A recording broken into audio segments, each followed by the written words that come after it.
Hello guys, welcome back to another exciting Naruto fanfiction. Heart. If you're enjoying this series, don't forget to hit the like button, share this video with your friends, and subscribe for more amazing Naruto, which is what if Ino was Naruto's first true love. Part 3. Now let's start the fanfic. Naruto let out a deep sigh of relief as he heard the all too familiar click of the lock on his apartment's front door. With no wasted time, he hurried inside and locked it behind him as he took refuge. By some divine miracle, he had been able to avoid running into anyone he knew on his way home, but he knew that wouldn't last. Eventually he would have to venture back out into the village, and even if he didn't, the gate guards had seen him enter, so it was only a matter of time before the whole village knew he was back. He could only take solace in the fact that Jiraiya hadn't made their return a big deal, opting to sneak into the village to try and surprise Tsunade. It would be the pervert's funeral, but who was Naruto to argue with the man? Dropping his pack on the ground, he took his jacket off and undid his forehead protector. He wanted to run off and see all his friends, to see how they had grown and changed over the years, and he would, but for now he needed a moment to himself. Running his hand through his hair, he could already feel his excitement at being back building inside of him. He kicked his shoes off and took a deep breath as he looked around his apartment. It was so good to be home, only something wasn't quite right. The place was impeccably clean, his plants had all been taken care of and were in good health, some of his furniture had been replaced, and there was a Chunin flak jacket hanging on the back of a chair. That certainly wasn't his. Great. So, they rented my apartment out to someone else while I was gone. Bet the owner made a killing getting double rent this whole time. Greedy bastard, Naruto thought to himself, a frown setting on his face as he made his way deeper into their abode. There was no point in being angry about it. The other person likely didn't even know this was Naruto's apartment. He would just wait for them to get home and explain the whole mess. Tsunade would sort something out anyway, so it wasn't like he was going to be kicking someone out onto the streets. He opened one of the kitchen cupboards and grinned, pulling out a packet of instant ramen. At least this new tenant had good taste. Maybe they would be open to a roommate agreement. He went to boil some water, eager to have his first decent meal in what felt like days, only to stop and sniff his shirt, blanching at the smell. That's right. There was a good reason he wanted to stop in at home before running into his friends. He and Jiraiya had made good time getting back to Konoha from where they had been, good time that came at a cost. He needed a shower, bad. Leaving the food for the moment, he ventured into the bathroom, only to stop and gawk at what had become of his once humble washroom. Gone were his plain blue towels, his non-scented soap, his simple non-patterned shower curtain. In their place now were purple-colored towels, a shower curtain decorated with flowers, and a large array of soaps and hair products that he could smell from the doorway. Naruto scrunched up his nose. Brilliant. His apartment had been taken over by a girly girl. That was just what he needed to deal with. With a shrug, he resigned himself to his fate and made his way in. Maybe it was time to see what all the rage was when it came to these expensive shower products. He would deal with everything else once he was clean and smelling like creamy vanilla and raspberry. Wow, he sure hoped he didn't run into Kiba anytime soon. Ino was at the end of her rope, both physically and mentally. She had not long got back to Konoha from her latest mission, and she was exhausted. It was one thing to have to run all around the countryside trying to find a group of bandits that had been causing trouble for local trade routes, but needing to invade the minds of so many to find the ones in charge had been too much. She wished she could get her dad to purge several memories she had extracted from her victims before they set in. What some of those men, and even the women, had gotten up to left her feeling sick. Still, the mission was a success, and she had been a key factor in that outcome, so she couldn't help but feel proud of herself. All that was left now was to go home and wash away her worries. And by home she of course meant Naruto's apartment. At first, she had stuck true to her promise to Naruto, only using her access to his apartment to look after the place and take care of his plants. over time that had evolved into her crashing at his place on the rare occasion, mostly when she and her parents had some sort of disagreement. The fact that she had somewhere private to escape to irked her father, though not nearly as much as it did when he realized it was a boy's apartment. Oh yes, crashing at Naruto's served many purposes for Ino, none more important than being a place that she could lounge around and truly relax. No one would bother her there. No one knew she went there save for a select few, and they knew better than to intrude. The only person she had to worry about was Naruto himself, but it had been years now with only the occasional report back to the Hokage, so Ino was confident she didn't have to put the place back to how it had been for quite some time yet. Fumbling with her keys at the door, she made her way in. Whether it was due to her tiredness or just simple lack of awareness while in the safety of her second home, Ino failed to notice the travel pack and orange jacket laying on the floor. She went to the kitchen, giving the open pack of ramen no more than a passing glance as she went about making a very strong cup of coffee. She didn't remember leaving anything out before she left, but obviously she had. With a shrug, she started to boil some water. There was no point in wasting a good packet of ramen, and she was rather hungry. Within minutes she was sipping on a warm cup of caffeine-filled goodness and sauntering over to the table with a steaming cup of noodles. No sooner had she sat down and broken apart her chopsticks did she freeze in place, the sound of something crashing to the floor somewhere followed by an indignant cursing catching her off guard.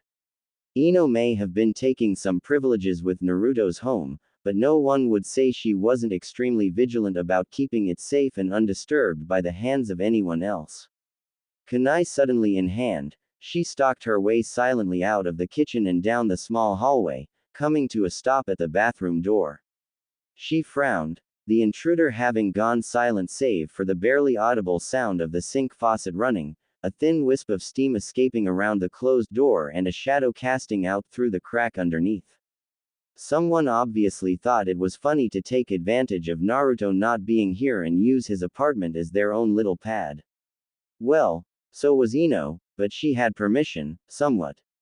Twirling the kunai around her finger, she rested her free hand on her hip and waited. Ino knew she had the element of surprise here.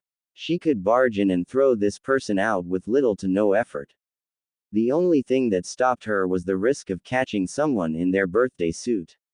She already needed enough memories purged from her mind, she didn't need to be adding to that list right now. Almost on cue, she heard the intruder walk up to the door and open it. Gripping her kunai tightly and scowling, Ino flared her chakra and prepared to unleash the most intense tongue-lashing Konoha had seen in quite some time. You better have a good reason to be here, Ino said, her harsh tone quickly dying as light blue eyes settled on an unexpected view. You, what, when, fuck, she blubbered out. So many thoughts raced through her poor tired mind. So many words, so many questions. In the end all she could do was stand there dumbly and stare. Yes, just stare. Ino definitely wasn't drinking in the sight before her like she had just spent a week in the desert and had finally found water. No, she was more refined than that, more in control of herself. Yes, self-control, Ino absolutely had that. Ino, Naruto said, quirking an eyebrow at the blonde girl's presence before giving her an up and down glance and blushing slightly. Holy hell, had she grown up. She was taller, obviously, but her outfit was what really caught Naruto off guard. A purple sleeveless crop top that left her stomach bare, and a matching short skirt paired with mesh armor that showed off her legs. Her hair, now grown out considerably longer, was surprisingly done up in a long single braid that reached down past her waist, a large bang covering the right side of her face and obscuring her eye. Speaking of her eyes, they appeared to be looking Naruto up and down in a way that made him feel uneasy. He had seen that kind of look before and it rarely indicated anything good. Realizing that he had just stepped out of the bathroom with nothing more than a towel wrapped around his waist, Naruto gawked. Idiot. He cursed himself while on the outside he only grinned sheepishly and scratched the back of his head nervously. Long time no see. Ino didn't even hear Naruto's words. She was too lost in her own little world, the image before her being burnt into her mind with more clarity than a Sharingan could dream of offering. She had oftentimes daydreamed about what Naruto would look like when he finally returned, wondering how much he had changed as he grew up. Nothing could have prepared her for what stood before her now. He was tall, much taller than she expected, as she now had to look up slightly to lock eyes with him, which she would get to eventually. His body was still somewhat lithe, but he had amassed quite the impressive muscle tone. Being shirtless with beads of water still dripping down his chest was almost enough to elicit a perverted giggle from the Yamanaka. This was just like a scene in one of the Ika Ika books she had read. There was no way in hell she was going to let this fine specimen slip out of her grasp. I know how to pick him. She thought to herself, finally tearing her eyes up from the welcome view to see his bright and warm smile. That was where the excitement halted and Ino's eyes widened. His wonderful blonde hair was a little longer and messier, but that wasn't surprising. What was surprising was his other features. His whisker marks had darkened noticeably, his grin was accompanied by now enlarged pointed canines similar to an Inuzuka, and his eyes weren't those brilliant blue that she had longed to stare into again after so many years. From a distance they would have looked normal, but Ino was too close not to notice the changes. They were darker now, pupils slitted, with tiny flakes of red scattered through them. There was only one thing that could do that to his eyes. Naruto, Ino said softly. Naruto chuckled. Oh, come on Ino. I haven't changed that much, have I? Ino reached out and gently cupped his cheek, stroking his darker whisker marks. She was happy, incredibly so, and excited to see him again, but something felt off. That feeling was expressed in the concern she looked at Naruto with. What happened? She asked, causing Naruto's smile to drop. She couldn't explain it, she just knew something had happened in the years he was gone. People's features didn't change that drastically, and eyes never changed unless you had a dojutsu. There was also the fact that just his presence made her feel wrong somehow. Her flight or fight response wanted to kick in despite there being no obvious threat. Even the Kyuubi's chakra within her seemed to stir from being so close. Maybe because I'm so close to the actual Kyuubi, she thought to herself, forcing any doubt out of her mind. She had nothing to fear when it came to Naruto. Naruto grabbed Ino's hand and held it. I'm fine, he said, trying to ignore her frown. She was gorgeous, truly breathtaking, even while she looked at him in such a way. I made it back, just like I promised. Safe and sound. Ino held her frown for a moment before letting her smile come back. Now wasn't the time to be worried. He was back. That's all that mattered. She could grill him on the gritty details later. Yes, you are, she said, squeezing his hand and letting the reality set in. Her face scrunched up once she glanced back down, intending to get another good view before letting him go and get dressed, only to spot the purple towel he was using. Is that my towel? And what's that smell? Did you use You did not use my stuff. Do you know how expensive that is? Naruto's toothy grin could have split his face in two. He wasn't the sharpest kunai in the pouch, but the years away from Konoha had helped him at least hone his mind to an acceptable level. It didn't take a genius to put two and two together. Ino had clearly been crashing at his apartment and had even gotten comfortable enough to start leaving her stuff here. He could have fun with that. Oh, your stuff. Now that's interesting. Last I checked, this was my apartment. Everything in it belongs to me. Whatever stuff someone may or may not have left here is their problem, not mine, he said, making a point to run his hand through his noticeable shiny and soft hair. That shampoo was really good too. Took half a bottle, but the results are awesome. So soft. Ino's eyes bulged out of her head. Half a bottle, she yelled. You're paying to replace all of that. No, I'm not, Naruto said cheekily. Like I said, it's in my home, it belongs to me now. Maybe you should have thought about that before you turned my beautiful bachelor pad into your little getaway home. He really didn't care that Ino had crashed here. She was welcome to his home whenever she wanted. But an opportunity to pick on his fellow blonde could not be passed up.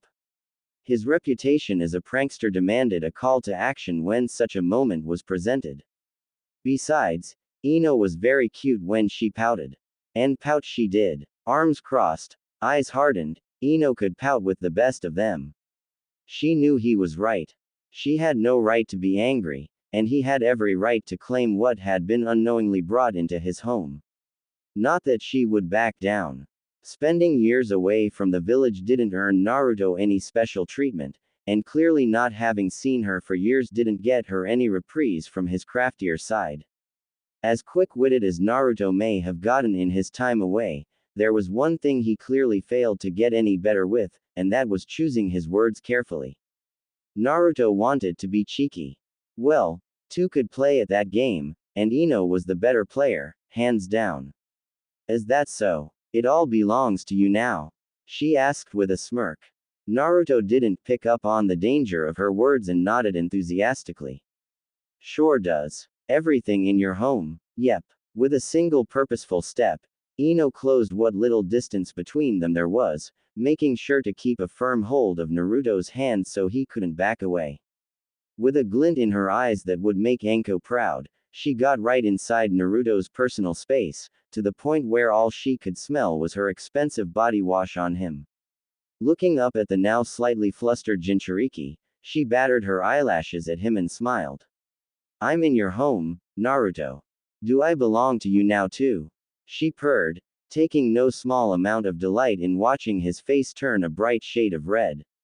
Ino was a woman now. A very attractive young woman. She was not afraid to use that to her advantage whenever possible. Naruto never stood a chance. Naruto, to his credit, didn't immediately hit the deck from the myriad of inappropriate thoughts that suddenly flooded his mind. His face flushed, and he was frozen in place, but he was still standing even as he fought back one hell of a perverted nosebleed. Women were evil. I made a mistake, he said blankly, taking a robotic step back. You can take all your stuff. I'll pay to replace what I used. Ino rolled her eyes. I was only teasing, she said, pulling Naruto back in and wrapping her arms around him tightly. It's so good to see you.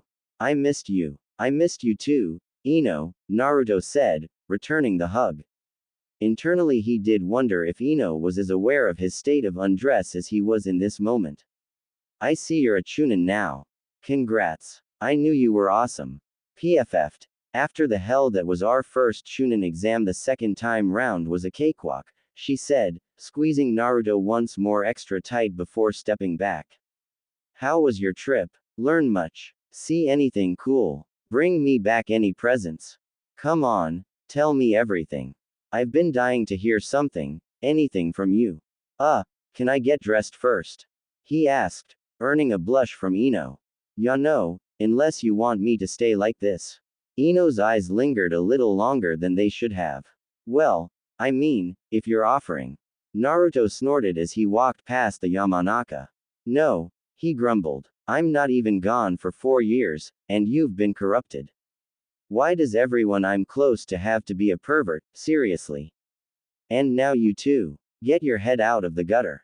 Like you're any better, Ino chided playfully. I saw the way you looked at me just a minute ago. Don't think I didn't notice. First day back and you don't even have the decency to not ogle your best friend. Hope it was worth it, you perv. Of course it was, Naruto said without missing a beat. You're beautiful. The struggle of making himself say that with a straight face was worth it.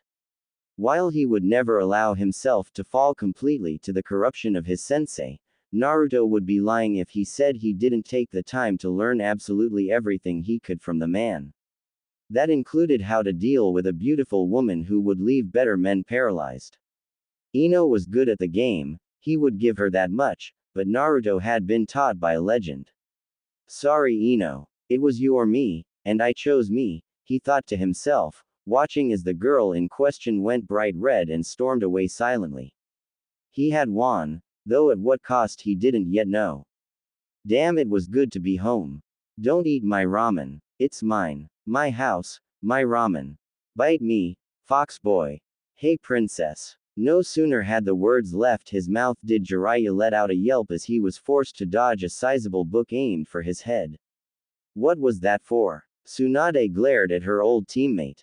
You're late, she said crossly. What happened to being back within 3 years? Jiraiya grinned sheepishly. Oh, come on. It's only a few months difference. Well worth it if you ask me, he said. Worth it? Tsunade inquired, raising an eyebrow. You didn't report much back to me outside of the bare minimum. Want to take this moment to explain yourself before I show just how hard I can punch you? The Toad Summoner paled at the memory of having nearly lost his life at the hands of the woman now threatening to do it again. Her strength was her beauty, and she was so very strong. Sorry. Had to be careful with what I sent back. Wasn't sure how secure those types of reports are. You don't trust me. Of course I trust you, Tsunade, Jiraiya said. But you know what our lives are like. Better to be safe than sorry. He sighed deeply as he climbed in through the window of the Hokage's office and took a seat. I didn't mean to take that long with the kid, but trust me when I say he needed the extra time. Whatever happened back when he fought that Uchiha brat, it altered the seal somehow. Training him was a painstaking that into account. Tsunade frowned at that information. The Kyuubi. Any risk factors? Jiraiya waved dismissively. Surprisingly, no. The fox has been disturbingly helpful. You can imagine how shocked I was to learn the thing actually talks to Naruto, he said. The seal is significantly weaker than it should be, but the Kyuubi isn't trying to get breakout. It seems cooperative. For the moment at least. And Naruto, how is he taking it? About as well as you could imagine the knucklehead to take any life-altering news, Jiraiya said with a laugh.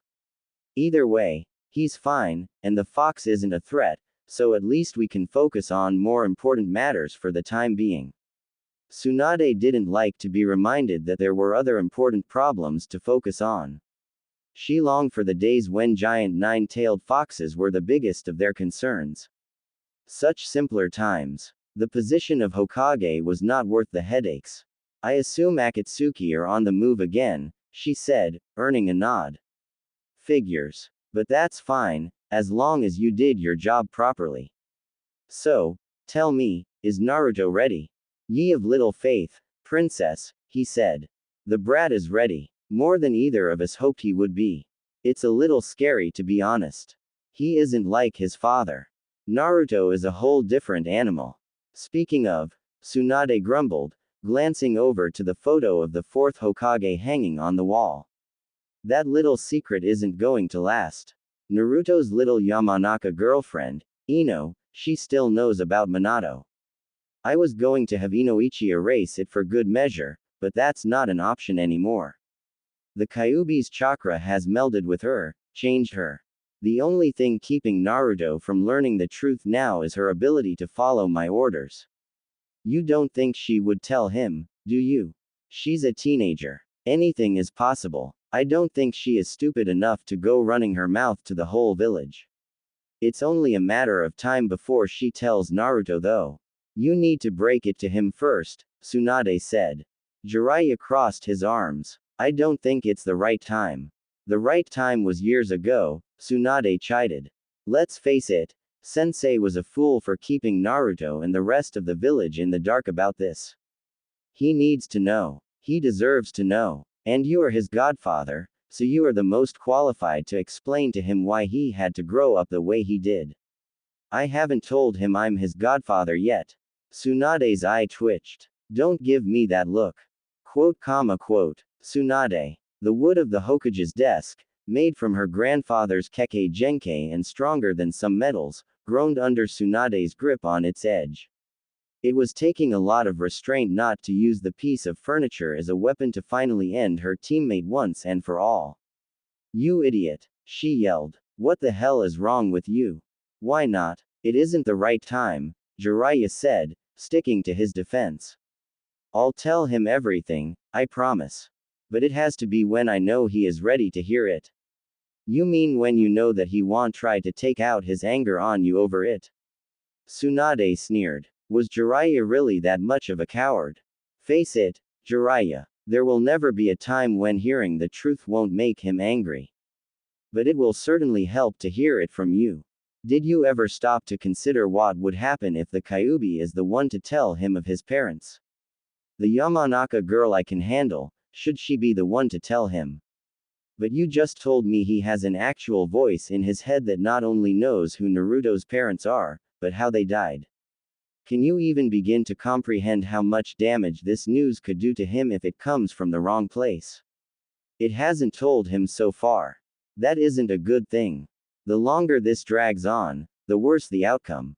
That blasted fox could be waiting for the perfect moment, when Naruto is at his most vulnerable. Then what happens? Tsunade asked. I can't justify Sensei's choices, but I can understand them in some capacity. But you, I have never been able to wrap my head around what you've been doing all this time. Jiraiya frowned but didn't try and argue back. He knew he had made mistakes, and the repercussions of those mistakes were still unfolding every day. But this wasn't something he could rush into. Naruto, for all his strength and positivity, was still just a boy.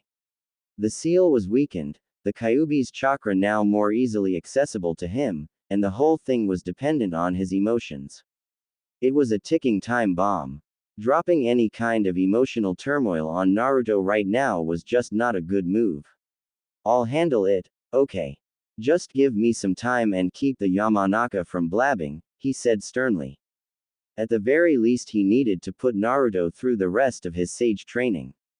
If he could balance natural chakra within himself properly, then his emotions would be a piece of cake. You better, Tsunade said warningly. I'll see what I can do about the girl. But if she doesn't listen, you don't get to complain about it. Hell, you're lucky I'm not giving you a direct order to tell him now, let alone just telling him myself. She slumped back in her chair, having lost the urge to hold her temper. At least tell me what he learned with you. I need to know what kind of skill set he's working with so I can team him up properly for any missions. How strong is he? Jiraiya's eyes hardened slightly as he got serious about the conversation. The whole point of the training trip was to get Naruto as powerful as possible to best hold his own against those that would come after him. Still, the Sannin had to be careful of how he answered. Naruto was good at blowing expectations out of the water, but that didn't mean people could take the news well.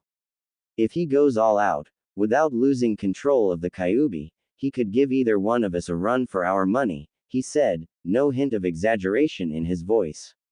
For now, I've seen him hold 4 taels of its chakra steady for a decent amount of time, but it won't take him long to go beyond that. Tsunade knew she wasn't going to like the answer to her next question. And if he loses control, he would kill us both. Tsunade took a deep breath as she digested that information. She and Jiraiya weren't dumb enough to think they could go toe-to-toe with an actual Biju without some serious preparation. To think Naruto was that level of threat already. That was good. At least now she didn't have to constantly worry that he would be taken from her without a fight. You're grounded, she said. No missions are leaving the village unless it's accompanying Naruto. His training is the only thing I want you focused on right now. If he's as strong as you say, then he can get stronger. By the time Akatsuki come looking for him, I don't want a single one of them to stand a chance. Do you understand? I can't. Someone needs to keep tabs on Akatsuki and Jiraiya, Tsunade growled. I am not losing anyone else. That was the promise I made to myself when I agreed to come back here and take this hat. Not you, that brat, or anyone else can make me break that promise. You are grounded. That is an order. If you need eyes out of the village, then use the shinobi we have on hand.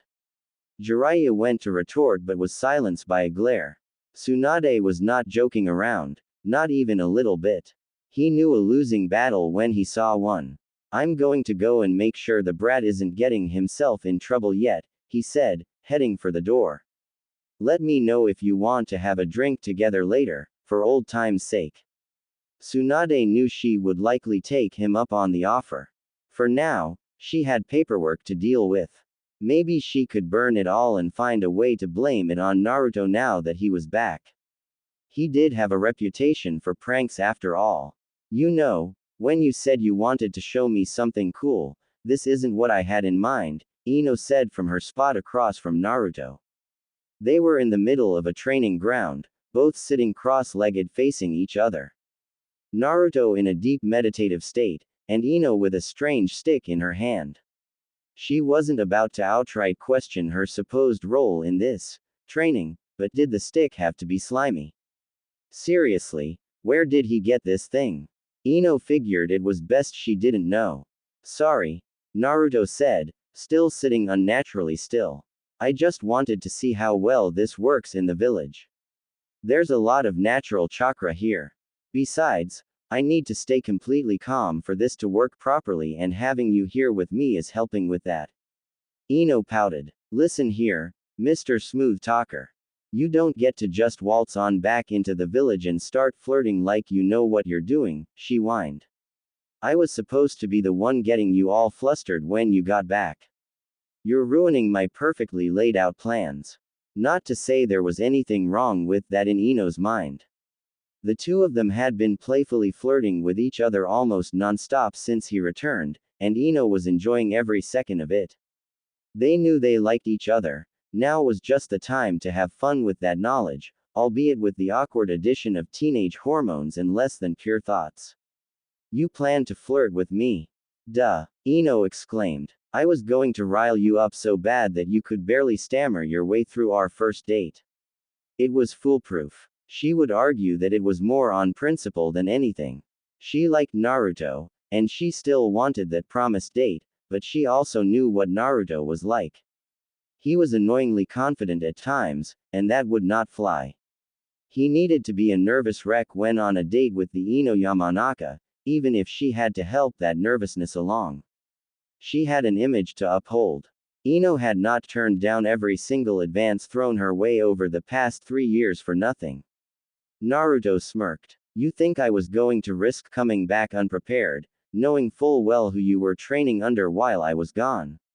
He asked skeptically. As if I'd be that stupid. The moment Pervy Sage warned me of what Anko was like, I learned everything I could. Clearly, I was justified in doing so. Leaving out the part where Jiraiya had gone to great lengths to set up specific training scenarios for seduction resistance was probably smart. Ino didn't need to know that the only reason he could think straight around her was because he had already been overloaded by paid professionals. Where Jiraiya had found said individuals, or how he knew them in the first place, was something no one needed to know. Ino let out an indignant groan. You're no fun. Anko really corrupted you, didn't she?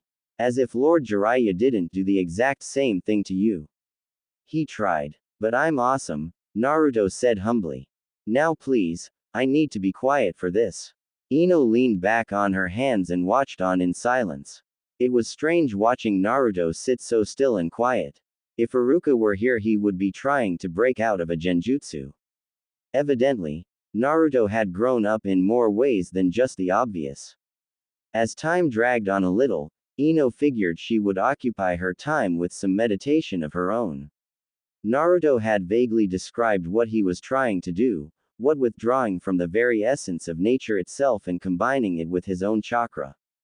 Ino wasn't going to fool herself into thinking she understood, but she was curious.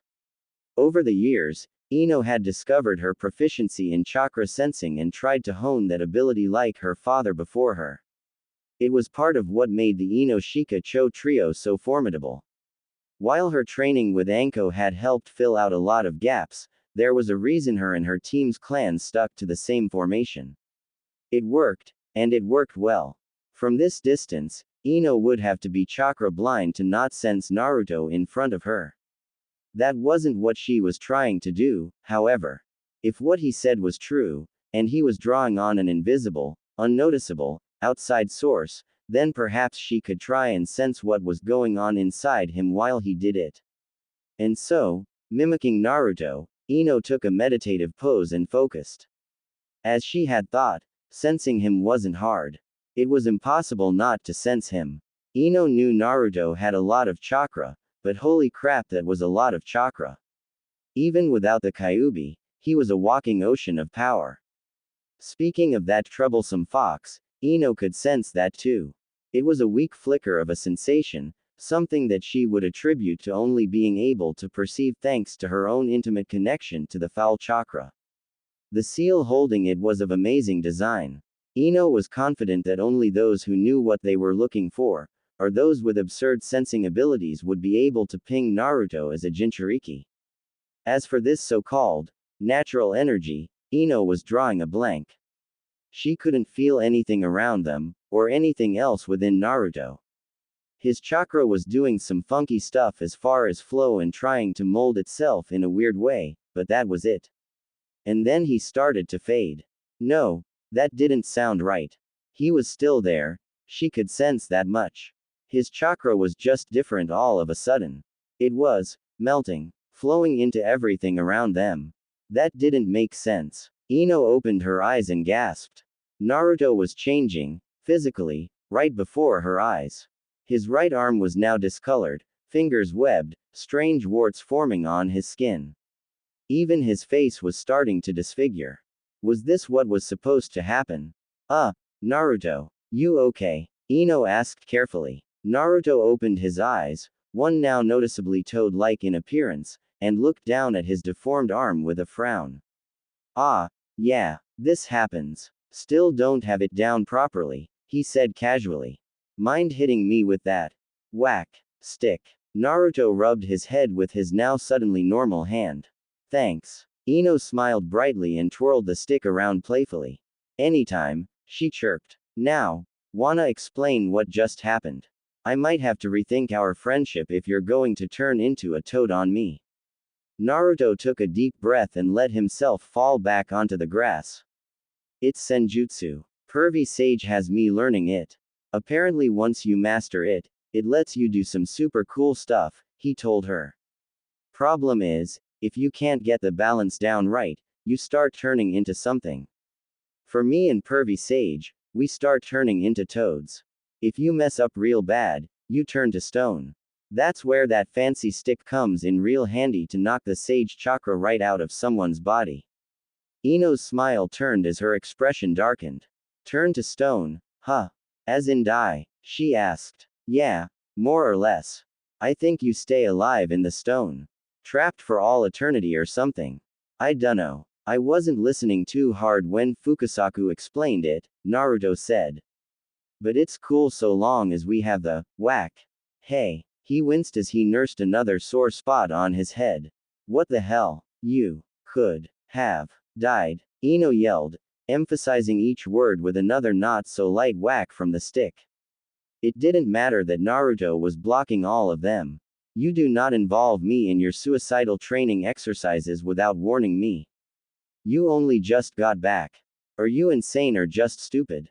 I can be both, Naruto said defensively, laughing as he continued to block and roll away from Ino's onslaught. Quit it. Stop laughing. And hold still so I can smack that stupid grin off your face. Naruto rolled onto his feet, continuing to duck and weave around all of Ino's admittedly half-hearted blows. Eventually the sage training stick was cast aside as it turned into a playful game of seeing just how far Ino could push things before Naruto was forced to defend instead of dodge. That too quickly devolved into a full-on sparring match. They could have spent the whole afternoon talking and boasting about how much each of them had grown and honed themselves as shinobi, but words could only capture so much of the truth. Trading blows, seeing each other in action, feeling how the other fought and trying to work around it, that was how ninja really showed their progress. As Ino and Naruto lost themselves to the friendly fight, they both came to understand one another a little better. Ino was impressed. Naruto had developed some tact as far as fighting went.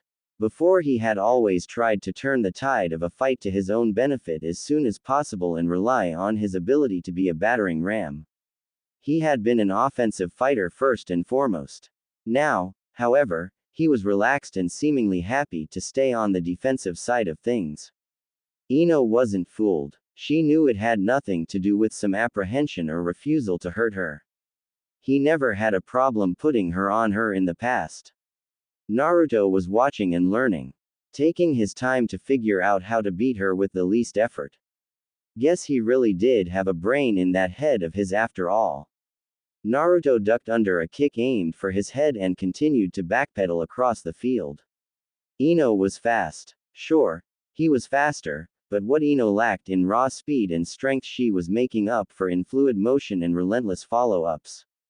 It was scary. No sooner had he dodged one attack was she already in position for the next. What happened to her lack of stamina? She should have been winding down by now. After a few more minutes of trying to put some distance between them, Naruto gave up and chose to fall back on Old Faithful. Bringing his arm up, he blocked her next kick and grabbed her leg, giving it a firm pull in an attempt to throw her off balance. It didn't work. The moment he pulled her, Ino gave into the new direction without resistance, letting Naruto do all the work in closing the distance between them. Even as he reached out with an open palm, stopping her at an arm's distance from him, she could only smirk victoriously. As soon as his hand touched her, Ino clung to it, causing Naruto to let her of her leg, leaving her free to regain her footing. He reached out to grab her with his now free hand, to which she simply dropped her weight, using his arm as a swing to slide down between his legs, dragging him down with her. Or at least, that had been the plan. Naruto had planted his hand on the ground before his head could be dragged down into it and stopped Ino dead. Grabbing hold of her top, he used his strength to his advantage and reefed her back up from underneath him and hoisted her up in the air. Ino went wide-eyed at her newfound position. With Naruto holding onto her tight, the air providing no leverage whatsoever, and the shit-eating grin on her fellow blonde's face, she knew this was not going to end well. Quickly wrapping her legs around his arm and neck, Ino twisted and squeezed hard, only realizing her mistake once she felt the world rushing past her. Ino grunted as she was slammed down onto the ground hard enough to knock the wind out of her, but her hold on Naruto didn't break. With a grin, she continued to try and pry the arm in an unnatural way whilst attempting to choke him with her legs to no avail. Ino was no pushover in the strength department, but Naruto was inhumanly strong, even for a shinobi. She felt herself get lifted from the ground once more before being sent crashing back down into the dirt, the smile never leaving her face. Ino had missed having someone to spar with who didn't take it easy on her like her teammates often did. Naruto grit his teeth as Ino's efforts started to get painful and lifted her up once again, only this time she didn't let herself go along so easily. A swift kick to the face and a twist of her body was enough to get the momentum she needed to pull Naruto off his feet and send the both of them crashing to the ground. In that moment, her hold of his arm let off enough and he took the opening to pull himself on top of her and quickly pinned her down by her wrists. He grinned even as she pouted at him, but his face expression quickly fell as Ino's turned to a victorious smirk. "Gotcha, Whiskers," she chirped. Naruto frowned. This wasn't an impossible position for her to get out of, he knew that. He just wasn't sure what she was being so smug about since she didn't seem to be trying to get out of his grip. It wasn't until he felt a slight prickle on his neck that Naruto realized what was up. A senbon that was just barely touching his throat, dripping in a suspicious purple ooze, was the reason for Ino's smugness. It was protruding from the end of Ino's now extended braid, which was moving on its own, much like a tail. "That's a neat trick," he said, taking care not to move. Naruto could think of a certain Suna puppet user that would appreciate this dirty little hidden weapon, poison and all. While he could survive most poisons, that didn't make it a pleasant experience. If Anko had any hand involved in the poison Ino was using, then Naruto wanted nothing to do with it. "Whiskers. You don't like it? I can think of something else," Ino said, letting the senbon retract into her hair and the braid return to its natural length. That had been a good little workout. It was good to see that Naruto had matured enough to accept a loss gracefully, even if she knew he wasn't actually trying to beat her. It was still a win in Ino's books. "Do you really need to give me a nickname?" Naruto groaned. He was already being called Brat so often it might as well have been his name now. He didn't need to be called anything else. Naruto was a good name. It was the name his parents, whoever they were, had bestowed upon him. It was all he had of them, and it meant a lot. That being said, the sincerity behind Ino's intentions was not lost on him. But Whiskers? Really? Way too on the nose for his tastes. Ino hummed. Did you really have to go nearly 4 years without sending me a single letter? Was she going to mention that he was still on top of her, holding her down? Maybe. But not just yet. Naruto squinted at her. What? You heard me. I sent you letters. I didn't get a single letter. I waited patiently, and not a one, Ino said in a matter-of-fact tone. And don't try and say something stupid like how I didn't send you any either, because I would have if I could. Kind of hard to send letters to someone who is flying under the radar. Naruto got up off Ino and scratched his head. I sent letters, Ino. I swear, he said earnestly. And I didn't expect anything back, but it would have been nice of you to send something back with the toads. How was I supposed to use the toads? I can't summon them. You give the letter to the toad that should have given you my letters. That's how it works, Ino. Naruto, listen to me very carefully. I did not get any letters. I never even saw a single toad summon the entire time you were gone, Ino explained, sitting up and stretching. She would be feeling those love taps with the ground later. Naruto's face went blank. Without a word he went through some hand seals, bit his thumb, and placed his hand on the ground. A sizable puff of smoke later, and before them sat a large orange toad wearing a blue vest. The toad didn't look too surprised at being summoned, but Naruto definitely didn't look too pleased at having needed to do so. Gamakichi. Gamakichi lifted a webbed hand in a lazy wave. Heya, bro, what's up? You remember all those letters I gave you to send to Ino? Sure do. Did you actually give them to her? Yep. You gave them to her personally. Of course. And who is standing next to me right now? Naruto asked. By now his eye was twitching dangerously and he was holding back the urge to claim the new world record for toad punting. Gamakichi's next words could very well decide his fate here and now. Gamakichi squinted at Ino and shrugged. New girlfriend? He asked nonchalantly. Guess all those letters to that Ino girl didn't do you any good, huh? Naruto took a deep breath that Ino mistook as an attempt to calm himself down. It wasn't. This is Ino, you idiot. He yelled at the top of his lungs, causing the toad to go bug-eyed and stare at the Yamanaka in question. Well, how about that? Gamakichi said, not even slightly fazed. Yeah, I'm gonna be real with you, bro. I told you before you gave me those letters that I wasn't a messenger toad. You're lucky I even tried to deliver those things. You didn't even tell me what she looked like, or where she lived. Then why did you keep taking them? Naruto asked exasperatedly. The toad shrugged. Seemed harmless, it said, ignoring the killing intent being directed at him. He had nothing to fear. As soon as Naruto's temper got out of hand, he would just unsummon himself and go back to what he was doing. No biggie. Meanwhile, as Naruto was preoccupied with trying to tell off a giant toad, Ino was having a ball. Sure, she would have liked to have actually received the letters that had been intended for her, but simply knowing they existed at some point was enough for her. Besides, the entertainment she was receiving right now was worth it. Part of her always knew that Naruto would have never intentionally done anything to hurt her feelings, and she was right. He had simply been too trusting of his toad summon and was now suffering for it. Naruto halted in his reprimanding of his summons and sighed deeply, rubbing the bridge of his nose.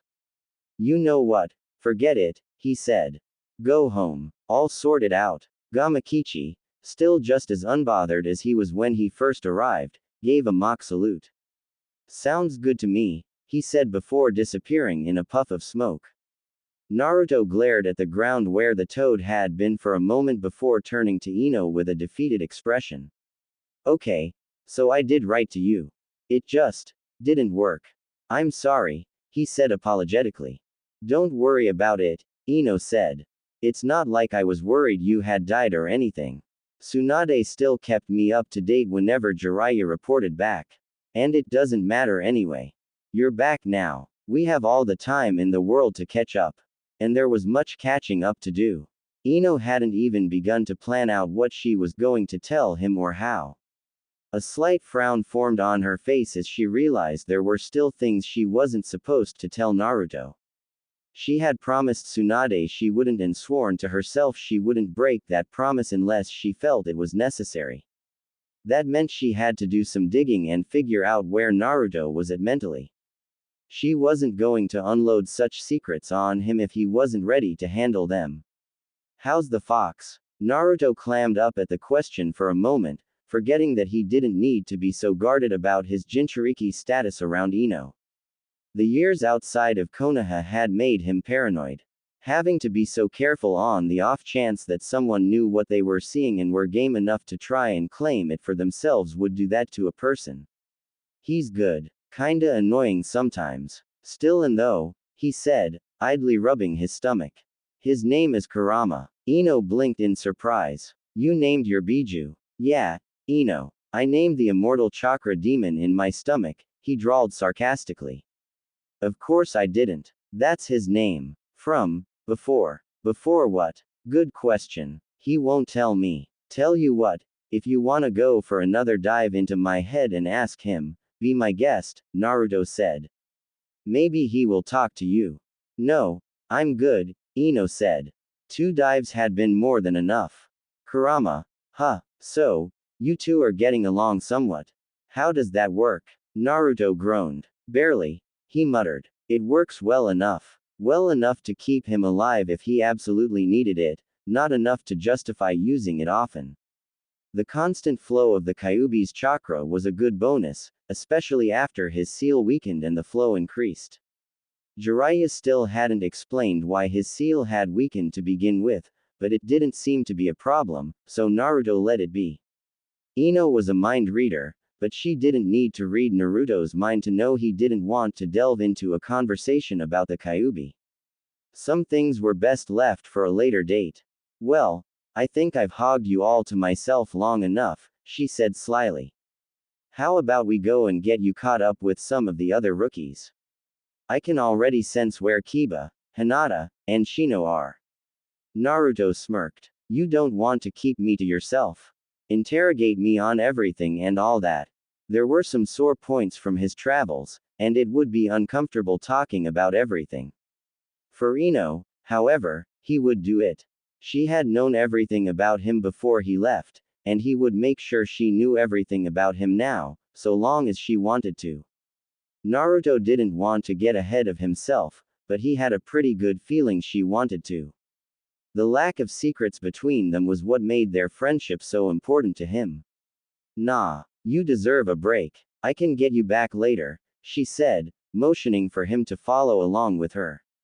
As they walked, Ino filled Naruto in on some of the goings-on of the village, such as who was getting close to who, what rank everyone was now, and a little about how she had branched slightly into a role in the interrogation division under her father's instruction. Apparently being adept at poisons, mind-based jutsu, and having a natural psychic barrier made Ino a quite useful at times. It helped that most hardened criminal types didn't take too well to being put through their paces by someone as sweet and innocent in appearance as Ino. Those that were a little too into got what they deserved in the form of one Ibiki Morino. Hey, Naruto, Ino said, a thoughtful expression on her face. If you sent all those letters, and I didn't get them, but the toad said he had delivered them, then who was he delivering them to? She probably should have thought about that before Naruto had sent the summons on his merry way. Naruto stopped walking and stared into nothing. Where did the letters get delivered to? To whom? He shrugged. I don't know, he said. It wasn't worth summoning Gamakichi back just to find out either. They were all addressed to you anyway, so it's not like whoever got them thinks they have a secret admirer or anything. He hoped not. That wasn't something he wanted to deal with, ever. Days flew by like they were hours, and soon enough more than 2 weeks had passed. Naruto wasn't even sure what was going on half the time, but he was having a blast catching up with everyone, finding out what they had all been doing while he was gone. It was great. All of his friends were doing so well, We're getting so strong. It was a big weight off his shoulders. The threat of the Akatsuki was no secret to Naruto. Jiraiya had made it clear the purpose of the training trip, and he liked to think he took it seriously and improved enough to stand his ground. His friends, however, were always a point of concern for him. Not all of them were aware of the approaching threat, so how could they have known to train themselves into the ground in preparation? What would he do if they weren't ready and got caught up in his mess? Naruto didn't know for sure. The feeling he got in his stomach just thinking about any of his friends dying over such a thing was more than enough to make him uneasy. Naruto would have liked to say that he could do this without them, that he could get strong enough to fight his own battles and keep those close to him out of harm's way. Nothing was that simple though. He knew he would need them, and even if he didn't, they weren't going to stand by and watch from the sidelines. That's just how they were. As such, coming home and finding that everyone was keeping up in their own ways was a relief. Not to say that Naruto thought they could go and take on Akatsuki at any time, it was just comforting to know that everyone had a chance. If Jiraiya's intel on the group was in any way accurate, then everyone needed to be at the top of their game to come out on top. That was going to require them to understand why things were happening, why Naruto was being hunted, why they needed to be ready. They all needed to know the truth. This day had been a long time coming, along with the intense sensation of dread that accompanied it for Naruto. The secret of the Kyuubi was his to unfold whenever he so chose, but that didn't make it easy. Sure, a lot of people already knew the truth, but not his friends, not his closest comrades who he would have to rely on and trust with every fiber of his being. Only Ino knew, and that had been an accident. Naruto wasn't quite foolish enough to think that everyone would be as accepting of the truth as Ino had been, or that they would continue their friendship with him after finding out. Being a Jinchuriki wasn't quite as much of a problem as keeping it secret for so long was. How could he expect them to trust him properly when he hadn't trusted them with the truth? It was this fear and anxiety of the situation that had resulted in Naruto seeking help. He wasn't stupid, but he also wasn't the brightest when it came to figuring out how to best approach people and gauge how they would react. For that he would need someone who was good with people, good with emotions and minds. That someone was Ino, and judging by the look on her face, she wasn't too impressed with the idea. "You want to what now?" she asked, checking her ear with a finger and hoping she was hearing him wrong. On the chance she hadn't heard wrong, Ino was glad that they had retreated into her bedroom and closed the door. If her father caught wind of anything to do with secrets, it would turn into quite the lecture. Naruto grinned sheepishly. "I want to tell everyone the truth," he said. "You know, about the Kyuubi. Things are being put into motion now, and it's only a matter of time before they start coming for me again. Everyone deserves to know what's going on and why. I just don't know how to tell them without it blowing up in my face. I need your help." Ino hummed thoughtfully. Planning wasn't usually her forte. Shikamaru would be better at this, but she could understand the need for a gentler touch. Shikamaru was a genius of tactics and strategy, not people and emotions. "We should do it all at once," she said. "Make sure no one feels left out for being the last to know. If everyone is on the same level, then they will take it better. Also helps to have many minds in one place. No one can go off the handle without looking like an idiot, and the more reserved of the group will keep the rowdier of them under control."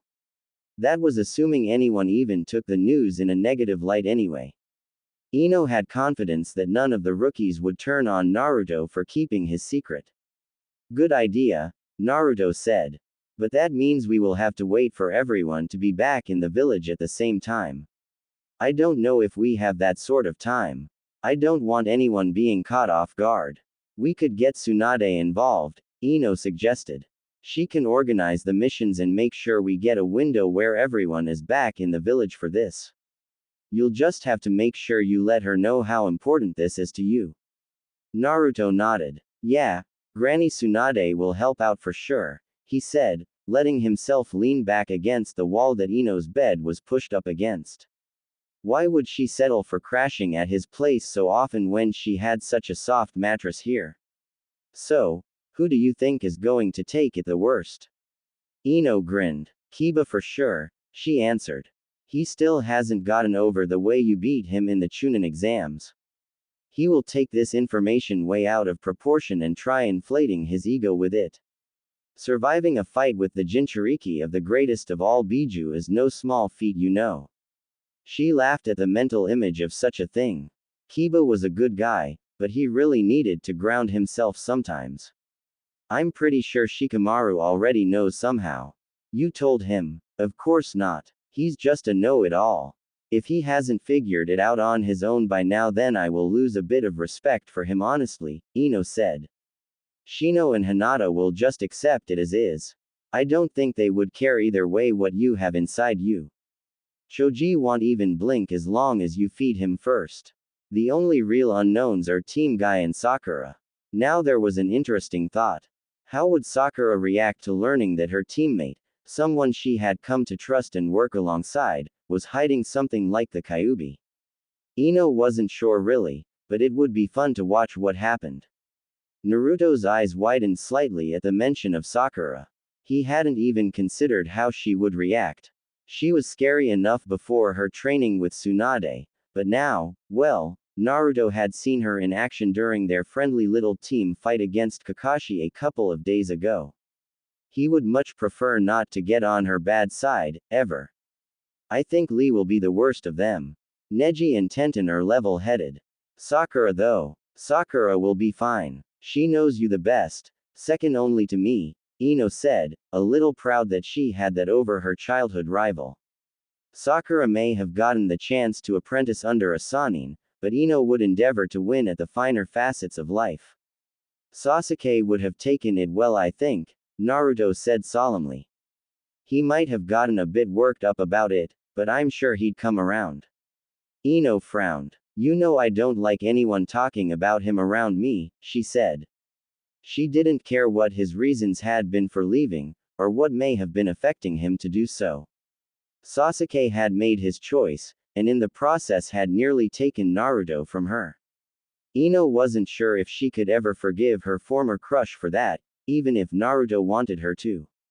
You still want to try and bring him back, don't you? Naruto nodded and Ino sighed.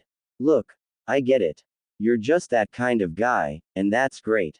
Your heart is what makes you so special. But I need you to make me a promise.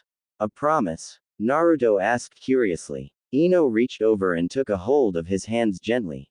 I'm not going to tell you to let him go. I know you won't listen, she said.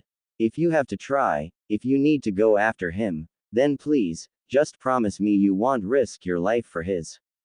Ino, no, Ino interrupted, seeing that he was going to try and say something stupid. We nearly lost you, Naruto. I nearly lost you. Sasuke almost killed you and I don't understand why that doesn't seem to bother you, but it bothers me. So, promise me. Promise that no matter what, you'll come back, with or without him. She could have chosen her words a bit better so as to not come off too strong, but Ino didn't care about that right now. She had only just gotten Naruto back in her life, and nothing was going to take him away from her again, especially not a traitor.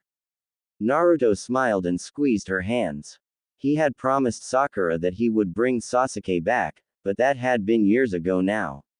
It hadn't crossed his mind at the time how ridiculous such a promise was. He knew a little better now. Ino's promise, however, was much more achievable. I promise, he said, taking the time to disarm her with a smile and look deep into her eyes. I'll always come back to you. Was that last part necessary? Not at all. Was Ino now the color of a tomato? Yes. Was it worth it? Absolutely. The two of them were suddenly torn from their little moment as the door swung open and Ino's mother strode in holding a basket of laundry. Ino, honey, I have your, oh. It must have been quite the sight. To see her daughter and a young man sitting on the bed, holding hands, both with eyes wide in horror at being caught in such a state. She would remember this moment till the day she died, then make sure it was passed on to others via the Yamanaka clan jutsu to ensure it was never forgotten. Oh, sweetie, why didn't you say you had company? I would have made tea.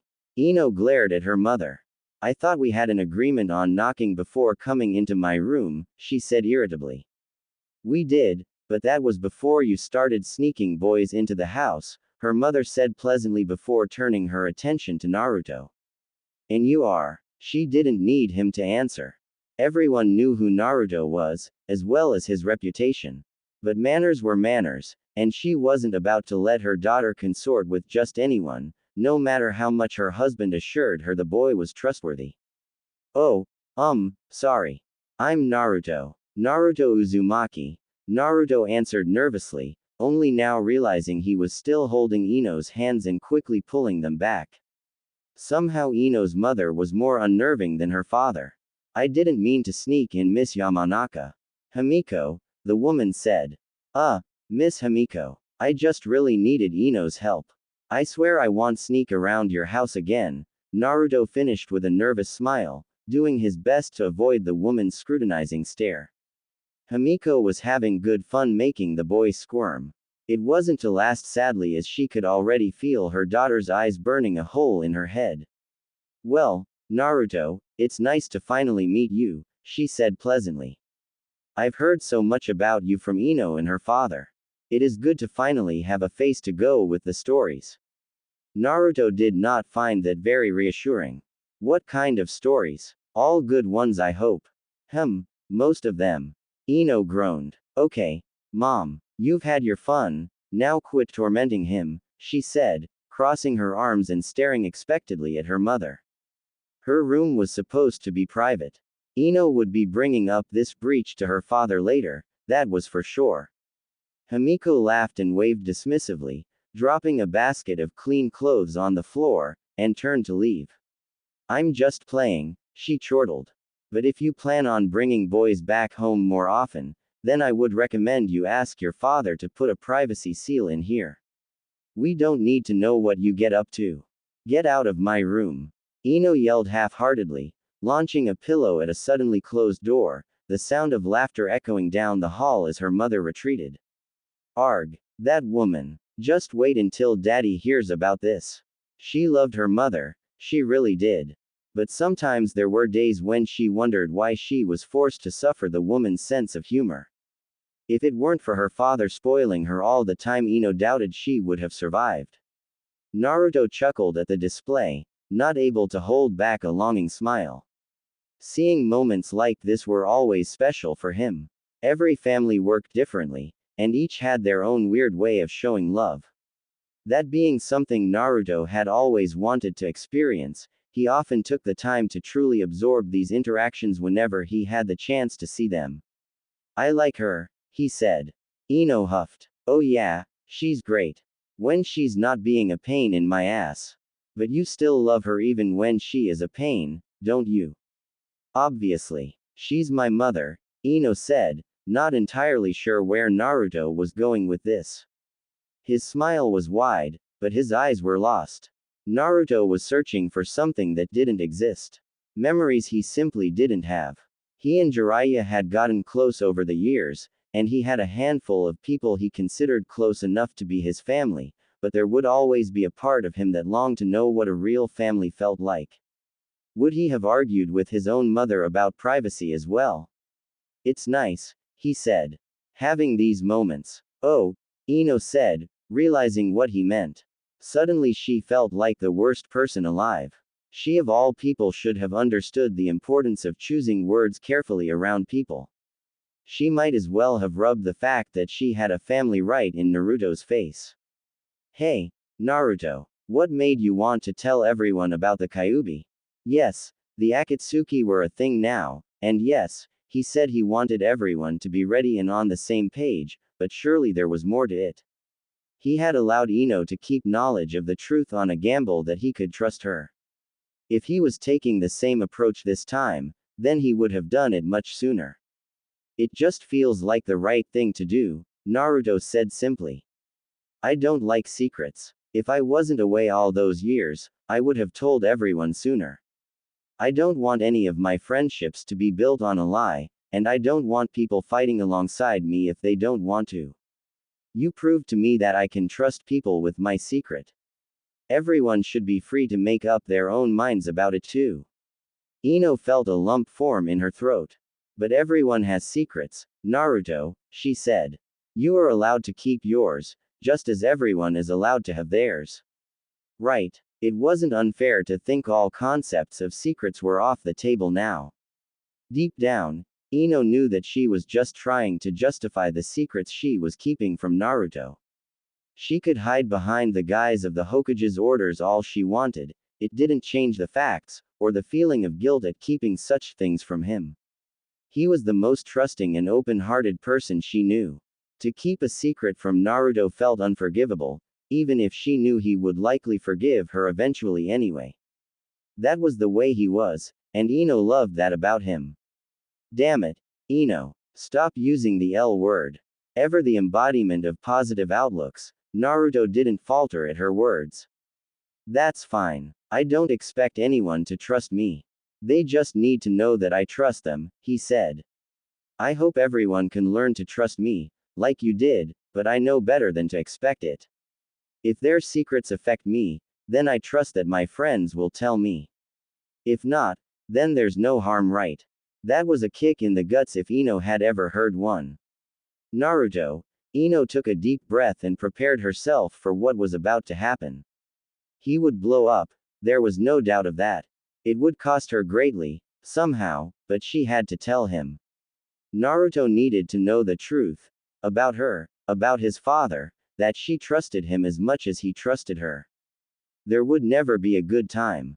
Ino couldn't trust that Tsunade would tell Naruto unless it was absolutely unavoidable.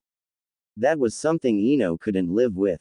Playing with minds was what her family were known for. With that power came an understanding and respect for the act. Worst comes to worst, Ino knew her father would have her back on this decision. Ino, you kinda spaced out for a second there, Naruto said worriedly. He hoped he hadn't upset her somehow.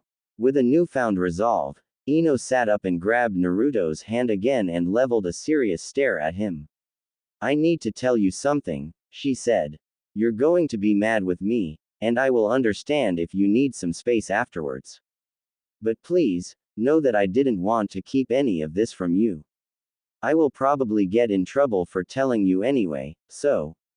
Then don't tell me, Naruto interjected quickly. He didn't want Ino getting into trouble for his sake. Whatever she needed to tell him wasn't important enough in his mind to warrant her suffering for it. And I wouldn't get mad at you, Ino. You're my best friend. If you've kept something from me, I know it's for the best. I trust you. Ino looked down. You shouldn't, she muttered before taking a deep breath. I need to do this. You need to know. There's a little bit to get through, so bear with me and wait until I've gotten it all out before you lose your shit. She watched him nod, but the amused expression on his face told her that he wasn't ready for what was coming. Telling him about the Kyuubi's chakra was going to be bad enough, adding his dad to the mix was a recipe for disaster. Oh well, no going back now. Naruto, the fourth Hokage is your father. Hello, Ino called out softly, closing the door to Naruto's apartment behind her and locking it just to be sure. She knew it was locked for a reason. Hey, Ino. Ino frowned as she entered the lounge room and was met with the sight of Naruto lying flat on the floor, staring off into the ceiling. His voice when greeting her had been so weak, so lacking in the joy and life that she had always associated with her fellow blonde. It reminded Ino of how he had been when the third Hokage had passed.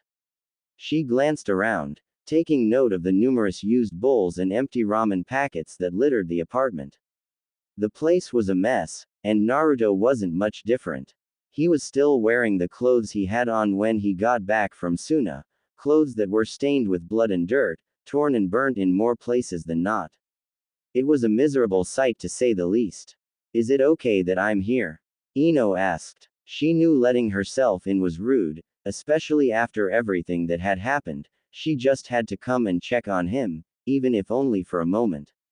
Naruto turned to look at her and smiled half-heartedly. Of course, he said. Without another word, Ino made her way over and laid herself down next to Naruto, her nose scrunching up as she finally relaxed. You smell like a furnace and blood, she said, not even trying to not sound rude. Yep, he said with a chuckle. Other guy used explosions. I got caught in a few. Ino grimaced at the thought. I spoke to Sakura, she said, earning a wince from Naruto. Are you okay? He nodded. I'll be fine. That's not what I asked, Naruto. Oh, back to my name now. No more whiskers. She crossed her arms and pouted. Not until you start behaving. Naruto chuckled, reaching his hand out askingly, the gesture quickly being answered by Ino's own hand. I'm okay. I'm just worried. Ino finished for him, earning a nod. She expected as much. From what she had heard from Sakura, the whole missions to Suna had been one huge mess. Between the Akatsuki and the Cage, there was already too much going on for half of the people on the mission to have kept a level head. That was before Naruto lost his cool. I fucked up, Ino, Naruto said with a heavy sigh. I couldn't hold back. I saw Gaara lying there and I just lost it. In front of everyone. I know, she said softly, squeezing his hand reassuringly. But it's okay. You made it back safe. You and everyone else. We didn't lose anyone, and that's all that's important. You saved Gaara. Mission accomplished as far as I see. What an ill-timed mission it had been too. Ino would have been worried about Naruto going on the mission regardless, but it hadn't been 2 days since she told him everything, about his father, about the Kyuubi, before he had been whisked away to save the Cage. Ino had stayed behind. Her team weren't equipped to deal with Akatsuki, nor were they good trackers. They would have just gotten in the way, as much as it pained Ino to admit. She wanted to be there, for Naruto at the very least. Now she regretted not going even more. Naruto had been struggling enough with the newfound information she had dumped on him, he didn't need to add any more stress. Yet here he was, stressing about everything.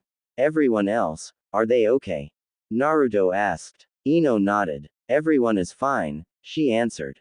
Sakura will take a few more days to truly get over the poison. Her antidote wasn't 100% since she made it so quick. Other than that, no one came back in any worse shape than they left in. Kakashi might hold off on using his Sharingan for a bit. She knew that wasn't what he was asking about though. They've been sworn to secrecy, just like I was. Tsunade isn't hopeful that everyone will hold to it. Too many people know now, so it's only a matter of time until it's all in the open. Doesn't leave me with much of a choice, does it? Naruto said in mock humor. Despite his intentions to tell everyone about the Kyuubi and Akatsuki, he had hoped to have more time, or at the very least a good opportunity to do it properly. Now he would have to get it over with before rumors got the better of him. What a bummer. With a deep sigh he turned to look at Ino, only to find her already looking at him with a knowing smile. He had missed seeing that smile during his years away. The way she always seemed to know what was going on in his head without the need for her family jutsu, and making sure he knew it too. I'm going to need help with this. As if you need to ask, Ino said. I'll sort out getting everyone together, you just worry about how you're going to tell them. Sound good? Yeah, he said. What would he do without her, honestly? What about you? Is everything okay? Guess I was a bit distant lately, huh? I'm sorry. That was putting it mildly. Naruto had retracted into himself so hard with all the news he had received that he hadn't even taken the time to check with Ino to make sure she was okay. Then all the mess with Suna happened and, well, there hadn't been a chance to make things right yet. While Naruto knew the Kyuubi wasn't a solely evil creature, there was still no telling what kind of effects its chakra had on the Yamanaka, let alone how the whole ordeal had left her feeling. He supposed it must have not been too bad since she was still here, happily being the best friend he could hope for. Even so, Naruto couldn't help feeling guilty and ashamed of what Ino now had to deal with. The Kyuubi was supposed to be his curse, and his alone. Naruto would be having a stern talking to with his tenant very soon. I'm fine, Naruto, Ino assured him gently. No long-term damage, Tsunade made sure. Actually, it came with some pretty cool benefits, so I think I got off pretty light, all things considered. She accentuated her statement by flaring her chakra ever so slightly in a specific way, her blue eyes quickly gaining a red hue as she grinned madly at Naruto. No more leaving me in the dust with your stupid stamina and chakra reserves, Whiskers. Naruto scoffed. You get a taste of the fox's chakra and now you think you're a match for me? He asked skeptically. You sure Granny Tsunade checked your head properly? Has your dad made sure that stuff isn't going to your head? Truth be told, he was actually scared of the prospect of an Ino that could keep up with him. The girl was scary enough as she was without adding a Biju boost on top of that. Ino let the chakra drop and pouted. Can't just let me have a win here, can you? Not a chance. Of course not, Ino sighed, quickly giving up. Now wasn't the time to let her competitiveness get the better of her. So, what now? That was a good question. Naruto had no idea what to do, or what he wanted to do. Learning about his father had been a lot to take in, but after seeing Gaara die and be brought back, he could safely say a lot had been put into perspective for him.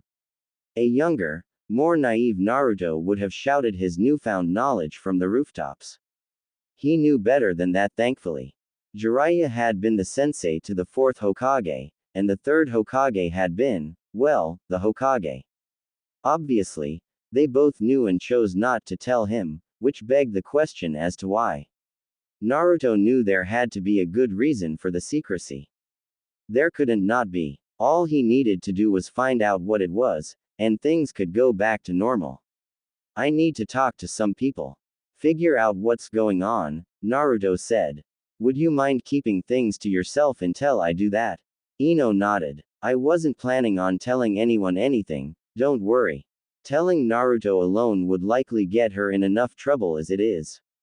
Who do you need to talk to? Naruto shrugged. Kakashi sensei for a start. The man was my dad's student and now he's my sensei. Something's gotta be going on there, he said thoughtfully. Granny Tsunade and Pervy Sage are on the list too, obviously. Can't exactly question the old man anymore, but I'm sure he had his reasons, so I'll let that go for now. No point in getting myself worked up over things that can't be changed. I can already tell this is going to be so annoying. Look at you, all mature now, with a working brain and everything, Ino joked, earning a pout from the boy. Guess those years away really did do you some good. Made you think for a change. Yeah, made me think of you, Naruto quipped, smirking as Ino blushed ever so slightly. That's 2 for Team Naruto, and a big fat 0 for Team Ino. Idiot, Ino grumbled as she pulled her hand out of his and got to her feet, glaring down at the smug, smiling idiot. You go run your little errands then.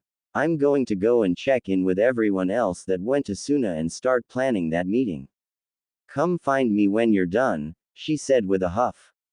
Hey, Ino, Naruto called out quickly, making said girl pause in her step and look back at him.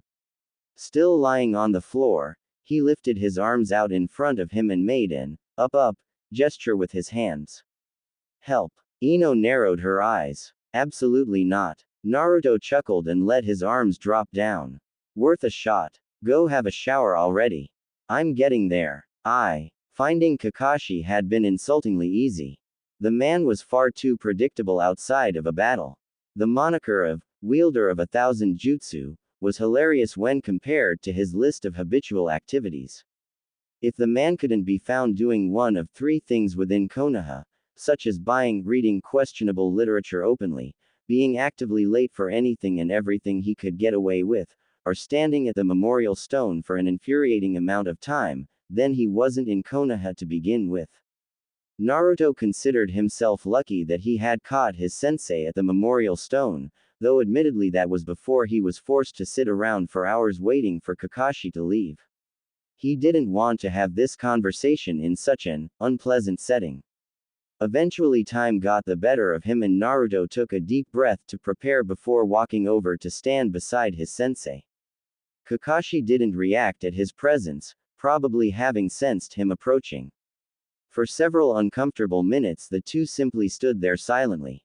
For whatever reason, Naruto couldn't bring himself to disturb Kakashi's peace just yet. It was actually rather nice, the silence. It gave Naruto the chance to think about what he wanted to say, what he wanted to ask. He should have used the previous hours to do so, but oh well, no time like the present. He wanted to be angry, to yell and demand his sensei spill everything he knew about his parents, about why his childhood had been the way it was. He knew better than to do that. It hadn't taken a genius to figure out that Kakashi would have been too young to have any say in what went on after the Kyuubi attack. There was also the village's notorious history of keeping secrets, the Kyuubi being the biggest example Naruto could attest to. He wouldn't be able to hold it against Kakashi if the man had simply been following orders and holding true to his loyalties. Thank you for waiting, Kakashi said suddenly, turning an eye smile to his most energetic student. Thought of what you want to say yet? Naruto pouted. He was not that easy to read, was he? Sort of, he said, turning his attention back to the memorial stone. Your team are on this stone, aren't they? Kakashi nodded. That they are, he admitted sadly. I'm sure you think it's silly, but I still feel a great debt to both of my late teammates. Coming here, spending time with them, is the best I can offer until I eventually join them. My parents are on here too, aren't they? Naruto asked, watching as Kakashi didn't so much as flinch at his words. Figures it wouldn't be that easy to catch the Cyclops out. They are, Kakashi said, getting a look of surprise in response. Come now, Naruto. I've been a ninja for a while now, I know when someone is fishing for information they already have. Though I am curious as to who told you. Naruto sighed in defeat. He was still just a student it seemed. Does that matter? Kakashi hummed thoughtfully. Not to me, no. But there are some who might be upset, depending on who told you, he said. Do you know their names? Naruto looked at the stone intently, his eyes focusing in on one name in particular. Minato Namikaze. My sensei. A great man, an excellent Hokage, and if life had permitted, he would have made an exceptional father, Kakashi said, putting a hand on Naruto's shoulder. You look a lot like him. I don't know my mother's name yet, Naruto admitted. You were the first person I came to. I thought, since you were his student, you would know. Kushina Uzumaki. A very hard-headed woman. Loud, obnoxious, loyal to a fault. No need to wonder which of your parents you took after the most for anyone that knew her, Kakashi said with no small hint of amusement. She would have made a good mother. There isn't a ninja village in existence that wouldn't have feared her wrathful protectiveness over you. Your parents were some of the best people I ever knew. Kind, powerful, strong-willed. They would have been proud of the man you've become, Naruto. Just like I am. Naruto stood frozen in place, a lump forming in his throat as he swallowed painfully. The tears could wait till later. His eyes scanned the stone more, finally fixing on the new name he had burnt into his mind. The location of both names on the stone were dedicated to memory faster than anything else in his life. Truth be told, he hadn't expected to get anywhere with Kakashi. His lazy sensei had surprised him, pleasantly so. Now, at the very least, he had both of his parents' names, along with a vague idea of what kind of people they were. It was more than he could have hoped for. Why didn't you say anything before? He asked weakly. The third Hokage made your lineage a secret. Only a select few were permitted to know, Kakashi explained. For obvious reasons, your parents had a lot of enemies. People who would have gone to great lengths to get revenge, make a name for themselves, or otherwise just take satisfaction in the misfortune of a cage. After the Kyuubi attack, Konoha was vulnerable, whether we like to admit it or not. Minato and Kushina sacrificed themselves to save both you and the village, sealing the fox in you in the process.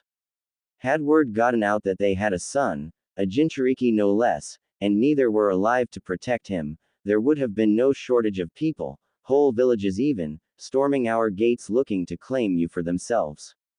Naruto listened intently, absorbing every word his sensei said. He had known about the fourth Hokage sealing the Kyuubi in him for years now, yet hearing the explanation again with the new knowledge that the man was his father hit a lot harder than he expected it to. To also find out that his mother had helped in that process was also quite shocking. Did neither of them think about what his life would be like after they were gone? Was it selfish of him to even think like that given that his parents had sacrificed themselves for such a cause? Naruto didn't know, and he didn't care. All he knew was that he just needed to feel and think however he needed in the moment.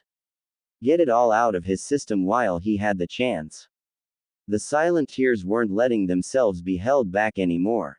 Kakashi squeezed Naruto's shoulder. Your parents loved you, Naruto. I know that might be difficult to think given the burden they entrusted you with, but it's the truth. I swear it, he said. You were meant to learn all of this when you were promoted to Chunin. The third Hokage often spoke of how eager he was for Jiraiya to finally explain it to you. I do admit, I too was looking forward to finally talking to you about them myself. The world stopped for a second. Huh. Naruto scrunched his face up and looked at his sensei questioningly. Why would Pervy Sage be the one to tell me? I know he trained my dad, but I thought he was in the same situation as you. Oh, Kakashi said, thankful for his mask hiding his embarrassed expression. I might have said too much. Kakashi. It really isn't my place to explain further, Naruto. I'm sorry. Naruto balled his fist tightly and frowned. Fine, he grumbled. He wouldn't push Kakashi. The man had already given him more than he had hoped and without any real prodding. Naruto knew his sensei was just doing what he felt was right, including right now, even if it pissed him off to no end. I'm going to go and talk to Granny Tsunade soon. Kakashi chuckled. That can only go well. Tell me about it, Naruto groaned. He knew bringing this up with Tsunade would be a nightmare, especially considering she was the one who ordered Ino to keep it quiet. There would likely be some choice words thrown around the Hokage's office before the day was over. Hey, Kakashi-sensei, why are you telling me anything? Isn't that, I dunno, breaking the secret? Not at all, Kakashi said a little too cheerfully. I wasn't the one who told you first. What I'm doing here is easily explainable damage control. Speaking of which, I must admit I am quite proud of how you are handling yourself. You've come a long way in such a short time. Naruto wiped his face on his sleeve and smirked. His eyes quickly settled back onto the stone before them, drifting between the two names of his parents every few moments, a repetitive sway back and forth that threatened to lull him into a trance. He was starting to see how Kakashi could spend so much time here. I think I'll stay here for a bit. The company will be appreciated. Sadly, the peace and tranquility of the moment came to a screeching halt as a sudden realization hit Naruto like a mountain falling on his head. If Jiraiya was his father's sensei, and his father was Kakashi's sensei, and both legendary men that he already knew were notorious perverts, then Kakashi. Yes, Naruto. Was my dad a pervert? Some questions were best left unanswered. It was almost dark by the time he managed to drag himself away from the memorial stone. He had asked his sensei where his parents were actually buried, which Kakashi had happily answered. A plan had already been made to visit their graves with the man, so it could wait for now. Naruto was just grateful that Kakashi was as eager to share as Naruto was to learn. His respect for the Cyclops had grown considerably in the past few hours. However, while his bonding time with his sensei had been great, it couldn't last forever. As such, Naruto now found himself staring at the door to the Hokage's office, trying to decide on whether entering was a good idea to begin with. He knew the reason the third Hokage had made his family a secret. It made sense when he thought about it properly. Yes, it still hurt like a kick to the guts, but he couldn't hold such a thing against the old man. Difficult times often resulted in difficult decisions being made, every shinobi understood that. Tsunade, however, he understood a little less. Naruto would give her the benefit of the doubt for now. She was the student of the third and the immediate next Hokage. It would make sense for her to honor her sensei and predecessor's wishes and rules. If that was all it boiled down to, Naruto knew he would be able to forgive the Senju easily enough. Not that he thought he was any good at holding a grudge to begin with. Sasuke was proof enough of his ridiculously positive outlook on people. With that in mind, he opened the door and walked in calmly, ignoring the immediate perplexed expression on Tsunade's face. "Hey Granny," he said with a smile that quickly fell as the woman slowly brought her hands together in a seal to dispel a genjutsu. "Oi, I am not that bad." "Like hell you aren't," Tsunade shot back. "Since when the hell do you come into my office like a normal person?" Naruto paused and glanced at Shizune, who was sharing much the same look as her sensei. He didn't think Shizune would know anything about what was about to go down, so the safe approach was probably best. "Since I found out who my parents are," he said. You could almost hear the gray hairs starting to grow on the Hokage. "Shizune, please give us some privacy," Tsunade said, her student quickly doing as was told. With a sigh, the Hokage leaned back into her chair, sliding open a drawer under her desk and pulling out a bottle of sake and 2 cups. "I have been waiting for this. Thought it would happen much sooner, in all honesty. I'll give Ino credit, she kept her mouth shut longer than I expected." "It wasn't." Tsunade raised a hand to silence him. "Brat, I'm not an idiot," she said. "I know damn well it wasn't Jiraiya that told you if you came here to talk to me about it. Only other person I know that would tell you anything is her. So come on then. Let's get this over with so I can drink the headache away." Naruto frowned and crossed his arms. "Kakashi mentioned Jiraiya too. What the hell does pervy sage have to do with any of this?" he asked. There wasn't enough air in the room to accommodate the sigh Tsunade wanted to let out at that question. "Curse that man," she muttered. "Sit down, brat. Have a drink with me. So long as you don't blow your top, I'll answer any questions you have." He accepted her offer, taking a seat across from her and reaching out to take the freshly filled cup she pushed towards him. With a single gulp, which left his face twisted at the flavor, it was gone. He was confident alcohol would never be for him. "Are my parents actually Minato Namikaze and Kushina Uzumaki?" he asked simply. "Yes," Tsunade answered, downing her own drink and quickly refilling her cup. "Why was it kept a secret?" Tsunade downed the second glass. "Sensei was old, Konoha was weakened after the Kyuubi. There were questions about whether you could be protected properly if word got out that Minato and Kushina had a child that just so happened to be the Jinchuriki to the most powerful Biju," she said, shrugging. "Shit move, but it had its intended outcome. No one ever came looking for you, and Konoha was never threatened as a result." Naruto reached out, prompting the woman to refill his GL. Before he downed it quickly. That was good. Both Tsunade's and Kakashi's answer matched up. He could live with that. "Why did you keep it a secret when you took the hat?"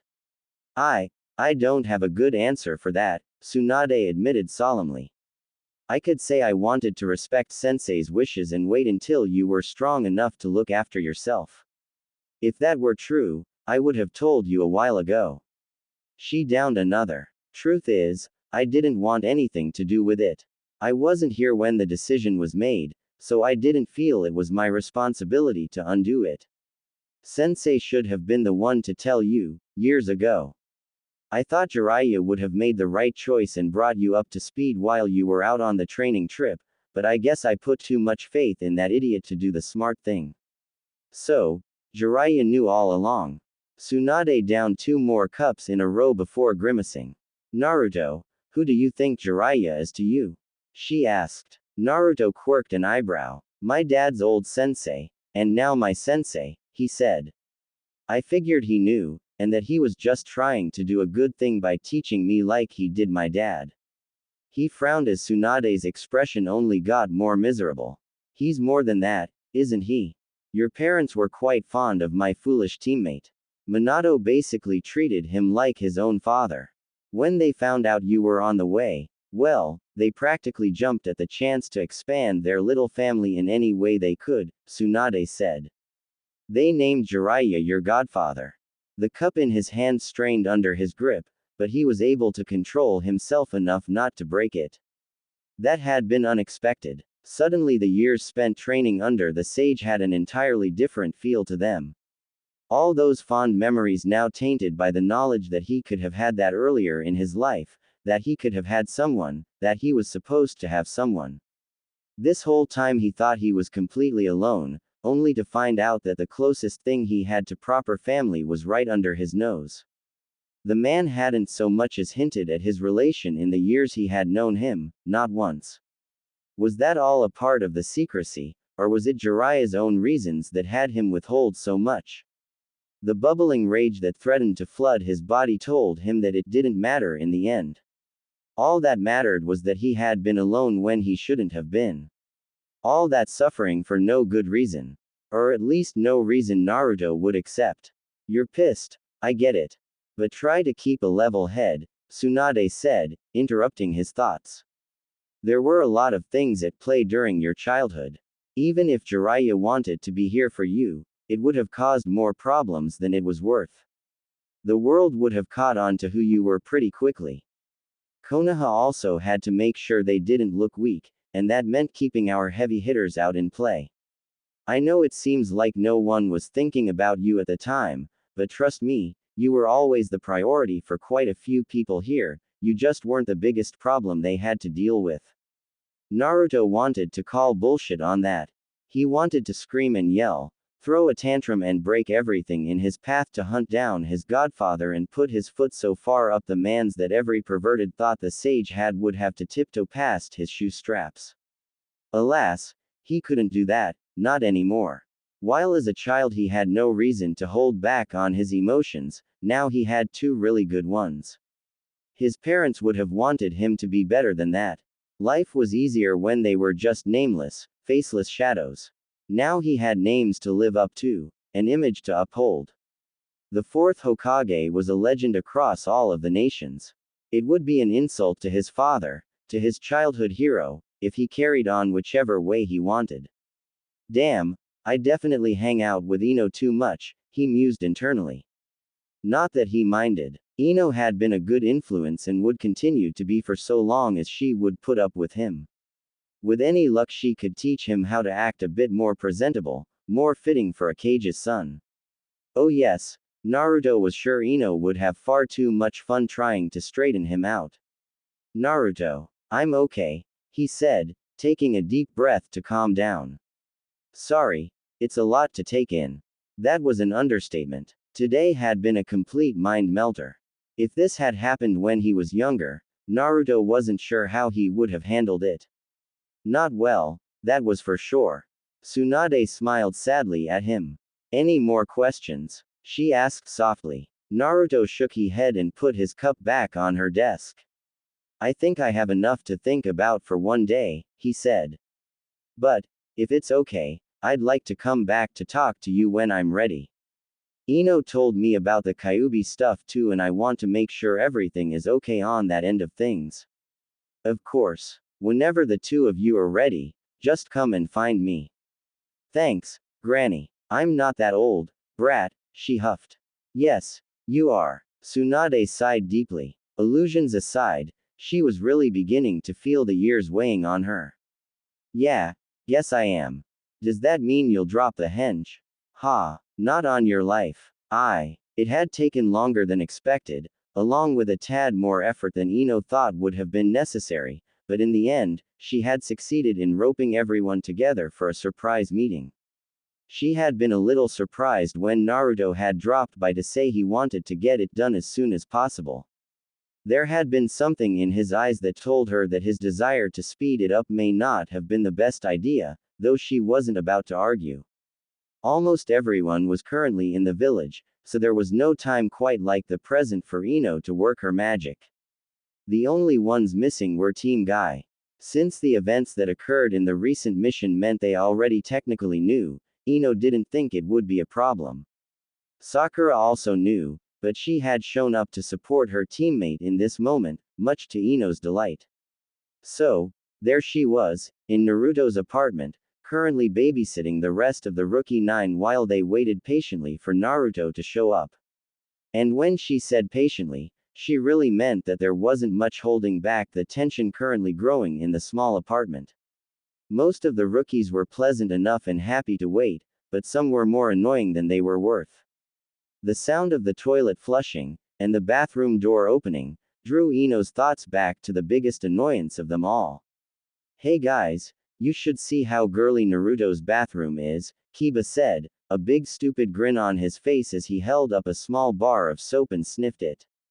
Guess that trip out of the village finally got him out of the clo. He paused, eyes narrowing in on Ino as he sniffed the air again. His eyes darted between her and the soap, then from Ino to the bathroom before doing a general glance of the apartment itself. No way. Ino narrowed her eyes at the Inuzuka. Be very careful with your next words, biscuit breath, she said warningly. Every so slowly, Kiba's grin grew across his face, eyes lighting up mischievously. Wow Ino, I knew you had it bad for Naruto, but to move in so quickly. I'm impressed, he said, drawing the attention of everyone present, thought not for the reason he thought. Or did you move in while he was gone? Your scent is almost as strong as Naruto's is in here. You've been here a lot. Didn't think you'd actually settle for the dead last. Everyone was silent as they stared at Kiba with varying looks of pity. It was one thing to earn the wrath of Ino Yamanaka, but it was an entirely different thing to risk the wrath of both Ino and Naruto simultaneously. The boy truly had a death wish it seemed. Kiba, to everyone's shock, it was Hinata who spoke up first, her voice as soft and sweet as ever while she smiled at her teammate. Her eyes were anything but kind, however. Be quiet. Like a switch had been flipped, Kiba changed his attitude immediately. His inconfident demeanor was discarded under the pale-eyed glare of his teammate. With a nervous smile and a shakiness to his movements, he took a cautious step back and put his hands up defensively. I'm sorry. I'll behave, Kiba said quickly and fearfully, taking his seat. No need to do anything drastic, okay? Look, everything's fine. Right guys? Everything's fine. Just joking around. Ino held back a chuckle at the display. Everyone in the group knew of Hinata's new confidence.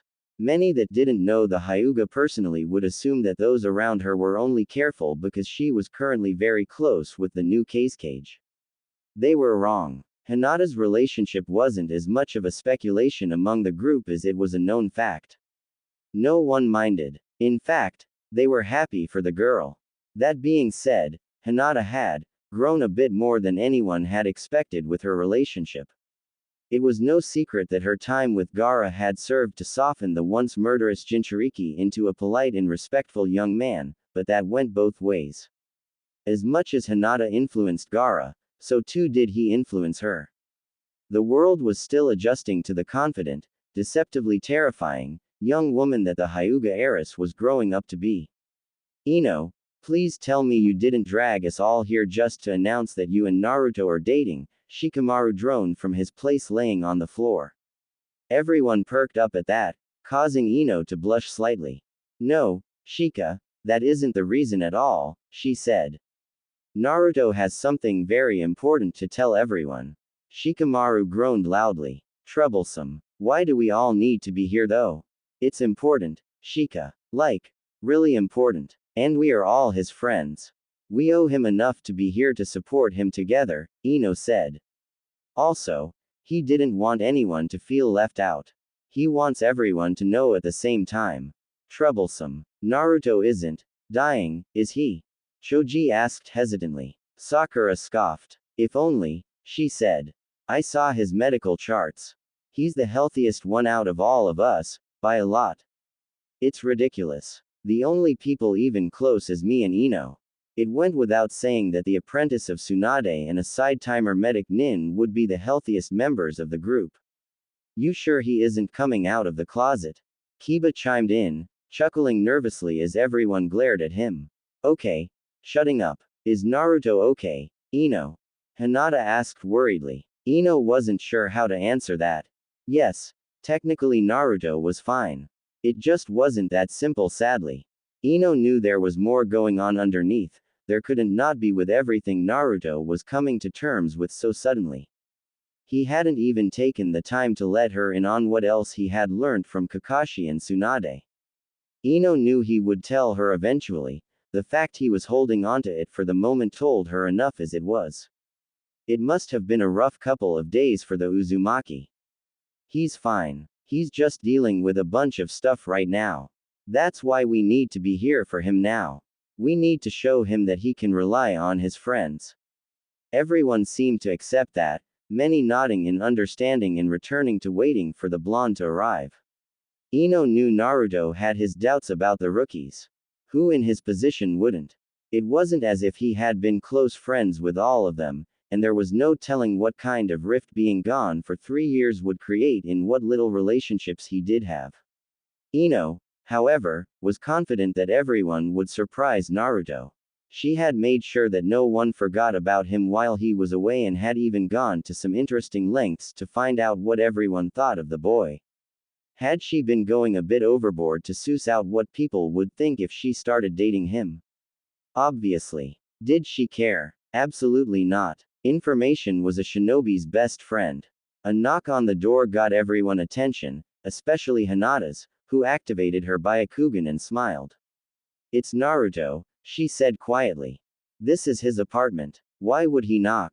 Sakura asked. Ino had the decency to blush, remembering a near miss the two had had when she was too tired to remember whose apartment she was in, and Naruto hadn't thought barging into his own apartment could lead to any unfortunate accidents.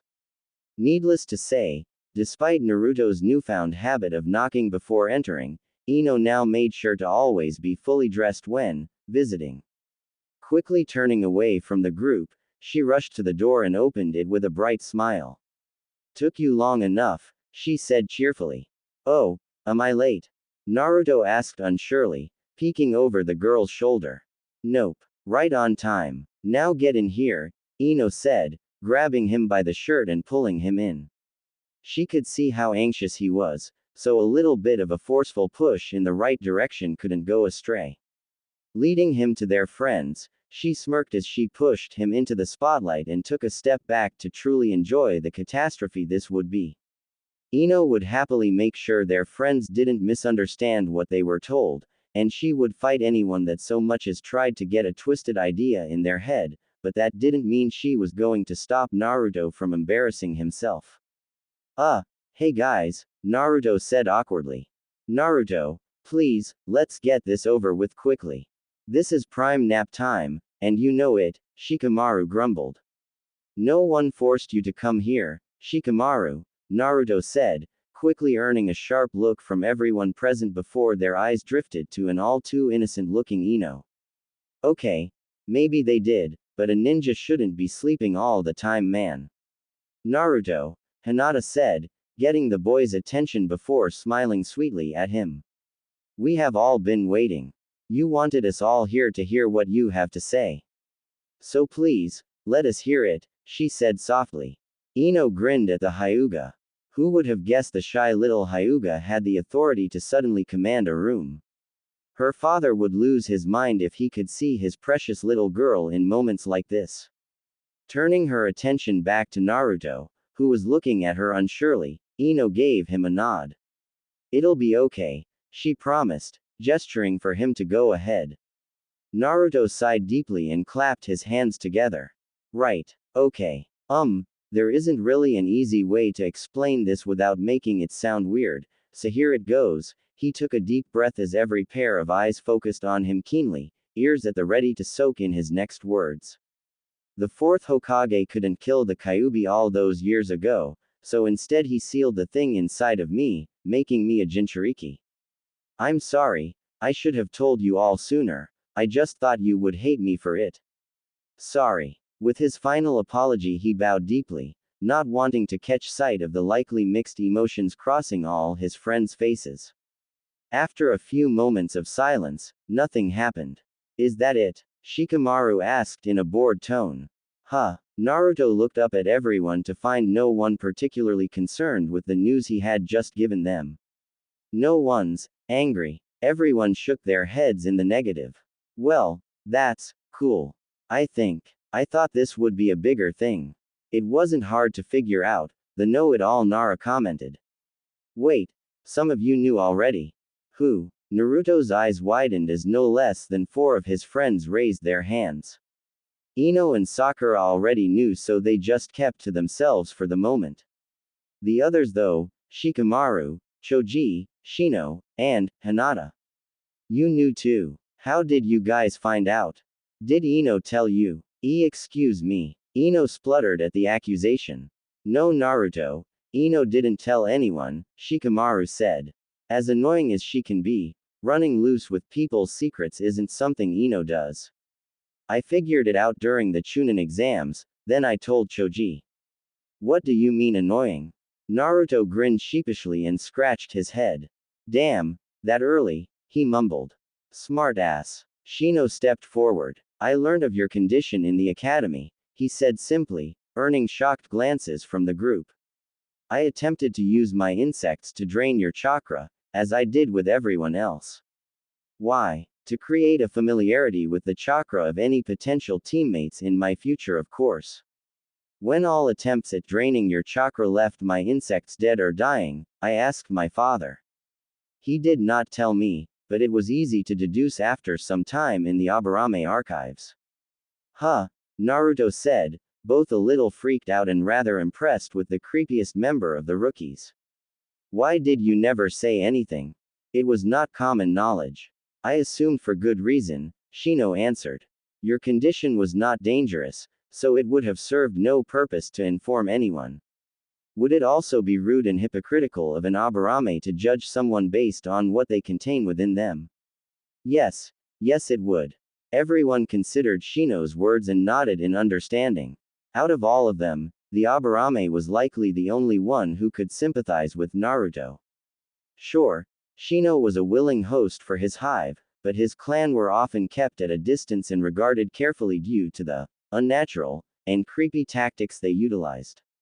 No one even questioned why Shikamaru and Choji never said anything. Shikamaru was too lazy and would avoid drawing attention to himself at all costs, and Choji was too kind-hearted to have a negative opinion about anyone. It also helped that Choji often let Shikamaru be the brains of the two. If the Nara didn't say anything, then it was for good reason. Hinata, however, the Hyuga heiress blushed nervously for the first time in quite a while as she poked her fingers together out of habit. Being the center of attention like this, with everyone looking at her so questioningly, was clearly not something she was expecting. I always knew you had a strange chakra inside of you. My Byakugan told me as much. But I never knew what it was until I saw the same thing in Gaara at the Chunin exams, she explained. Later, Gaara told me what he was on one of my trips to Suna, and also that you were the same for the Kyuubi. Well, Naruto began, letting out a deep breath as his shoulders slumped. Guess I really made a big deal over nothing then, huh? Is that really the big secret? Kiba asked, unimpressed. You mean you aren't the least bit shocked? Naruto asked. Kiba shrugged. Doesn't matter to me what kind of furball you have sealed inside of you. I'll still get stronger and kick your eventually. Just you wait. That Hokage chair is only big enough for one of us, and it ain't gonna be you. Ino shook her head as the two idiots began to bicker between each other who was more suited to lead Konoha. No situation was ever serious for very long wherever Naruto was involved. Stepping forward, she cleared her throat and got everyone's attention. My turn, she chirped, placing her hands together and flaring her chakra. It wasn't as much of a spectacle as she was sure it would be if Naruto had done it, but it was still enough to shock the room. An ever so faint red chakra shroud glowed over her body as her eyes turned red, her nails growing into small claws, and 3 barely noticeable whisker-like marks appeared on each cheek as she flashed a particularly foxy grin. Had no one known otherwise, they could almost mistake Ino for Naruto's sister based solely on appearance, as wrong as that sounded. That explains a lot, Sakura said slowly. No wonder your medical records are sealed. Shikamaru groaned loudly but kept his opinion to himself. What the? There's two Kyubis. Kiba asked. Nope. I just accidentally took some of the Kyubi out of Naruto and, well, it didn't leave, Ino explained, letting the chakra fade quickly. It's nothing like what Naruto has, but it's similar, and I had to keep it a secret until he came out with his. And God, if it didn't suck having to hold back all these years out of fear of letting anyone find out. The only times she could ever cut loose was when she trained with Anko in isolated areas. Now she could start really focusing on improving at all times, maybe even use it to try and kick her lazy team into doing more. Poor Shikamaru had no idea what was in store for him now, or maybe he did. Was that why he was currently glaring at the ceiling? Too late, Shika. Cursing the gods won't save you now. Ino was right, Naruto said suddenly, grinning ear to ear. I really was worrying about nothing. You guys are awesome. I'm sorry I didn't give you all enough credit. I should have told you all sooner. It's okay, Naruto, Sakura said softly. We understand. This is a big deal for you. You told us when you were ready, and that means you trust us all enough to do that. That's all that matters, right? The sun would be jealous of how brightly Naruto was grinning. Right. Are we done? Please tell me that's all the news we have for tonight. I have enough to think about tonight as it is, Shikamaru droned.